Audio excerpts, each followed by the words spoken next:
Alors c'est ce qu'on appelle l'autoconsommation ou l'autoconsommation collective.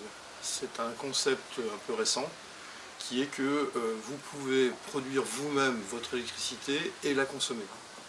Et l'excédent, vous pouvez la revendre. Et une démarche complémentaire, c'est vous produisez vous-même votre électricité et vous la vendez à votre voisin ou à vos voisins. Et donc dans un immeuble, un peut être producteur et les autres locataires, par exemple, sont consommateurs de cette énergie. Et donc, en l'occurrence, je suis totalement d'accord avec ça. Mais avec une petite limite, qui est celle, en tout cas, que défend Enercop, c'est que s'il y a un outil magistral qui existe en France, et en Europe en général, c'est le réseau. Donc, l'autoproduction ne veut pas dire autarcie en termes énergétiques.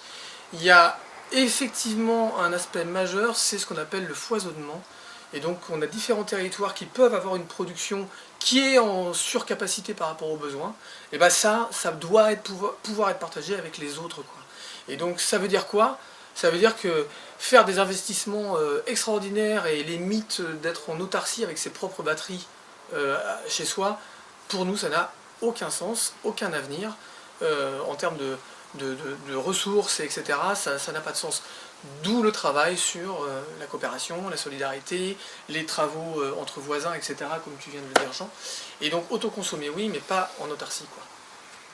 Tout à fait. Alors nous, on s'intéresse à des territoires, comme dit, des territoires d'activité, comme les zones d'activité industrielle, comme les zones d'activité économique, où là, il y a des entreprises qui ont un potentiel de production, et puis d'autres qui, par contre, sont plutôt des consommateurs.